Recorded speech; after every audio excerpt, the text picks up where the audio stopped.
Jai Sri Swaminarayan. Welcome to our e-learning class of Gokuldham. In the last video, we have learnt about rich and varied heritage of our country, as well as we have also learnt about a great culture of the world. Okay, and according to this culture or definition of the culture, so culture is a total of values, habits, customs, and ideals which leads to human life to the highest level. So this is called culture. Now, today we will learn here about the heritage of our country. So, in the initial of the lesson, we have learned about heritage, and I have also told you the definition of heritage. So, heritage means a valuable gift from our forefathers to us. So, those things which we have received from our forefathers, it's called heritage. So, here heritage is also divided into two types. So, first type is here natural heritage of India, and second one is a cultural heritage of India. But before that, I want to discuss about a great and rich heritage of our country.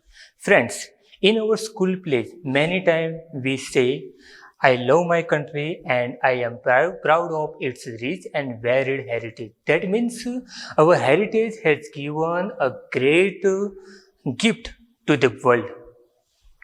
Now, we will discuss here natural heritage of India.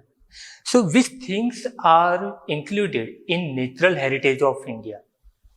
So, first of all, here mountains, forests, deserts, rivers, streams, seas, trees, plants, flowers, leaves, insects, etc. So, all these things are included in natural heritage. That means those things which were created by naturally. It's called natural heritage. In natural heritage, many you can also add many things and fresh air, water. So these are gift which is given by our nature to us to make our life enrich. Now here I want to represent here the relation between natural nature and human life. So here Panchatantra and Jataka tales of Buddhist religion are the best example of close relation with nature. In your childhood, you have heard lots of stories from Panchatantra. In the Panchatantra story, you can see the characters as animals, birds, insects, etc. So this is shown here the relation between human life and our nature. So these are two best examples of relation between nature and human lives. So friends, we have make here a larger list of our natural heritage. Among this list, we can make main elements of our natural heritage. So our natural heritage includes here first of all landscapes, then rivers, then vegetation and wildlife.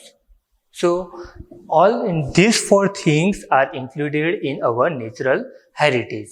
So first of all, we will learn here about landscapes. So friends, landscape means a surface area or any mountain or hilly area. So this is called landscape. But here the different shapes and forms of land give rise to beautiful landscapes. So it's called landscape. So here this is the proper definition of landscape. For example, here Himalaya. Himalaya is one of the example of our landscape. And in the Himalaya, you can see their forests and holy pilgrimage places are located in Himalaya. For example, forests of Tarai, then pilgrimage places like Amarnath, Badrinath, Kedarnath, etc. So these are pilgrimage places which are located or situated in the Himalaya. Generally, Himalaya is a mountainous region. In spite of we worship it and we make a relation with our religion. Friends, now we will discuss here second main element of our natural heritage, which is here rivers. So from ancient time, rivers are very useful for human life and human being because rivers are provided to us a waterway from ancient time, and rivers are to provide many things for irrigation, then to establish industries, etc. Our Indian culture is flourished on the river bank of the Indus and Ravi River. So that means our Indian civilization established on the bank of Indus and Ravi River. Now we will discuss here the main rivers of our country. So the Ganga, the Yamuna, the Saraswati, the Narmada, etc. So these are our main rivers, and our country's maximum cities are established on the bank of these rivers. For example, here Ahmedabad. So this is the best example of our state. So that means rivers provide water, and by using of this water, different industries are going on their development work. Apart from these uses, rivers are beneficial for the artist while in the morning and in the evening, because artists can take pictures from rivers. Now we will discuss here the third main element of our natural heritage, which is vegetation. Indian people is consider vegetation as a holy thing, and that's why Indian people worship to vegetation, and that's why Indian people known as a nature lover, because banyan tree, people tree, and basil plants are worshipped in our Hindu religion. As well as we can see there some medicinal uses of these plants and trees. For example, here herde, amla, behda, ardusi, neem, etc. These are usually these plants or trees uses as medicinal plants. We can consider flowers also as in the vegetation, because flowers make our life with fragrance, and all these things are provided by vegetation. Now friends, we will discuss the fourth main element of the natural heritage, which is wildlife. So wildlife in India's wildlife is very large and very great.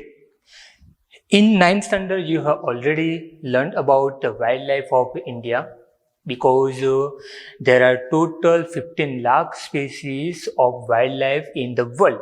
Among 15 lakh, 82,251 different species are living in our country only. So which animals mainly seen in our country? So these animals are here tiger, lion, fox, leopard, etc. So these animals we can see in our India's forests.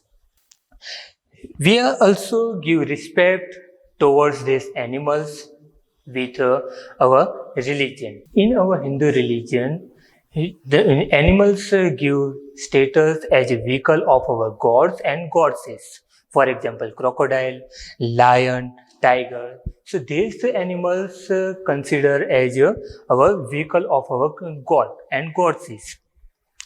Now we will discuss here national importance of animals.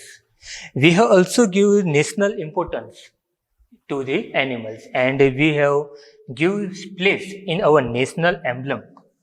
We have give in our national emblem to the animals, because you can see in our national emblem the figure of 4 lions, horse, and bull, and this way our country has give respect to the animals. Now For to protect and preserve these animals, vegetation, Indian government has enacted many laws, many provisions to protect these animals and vegetation, friends.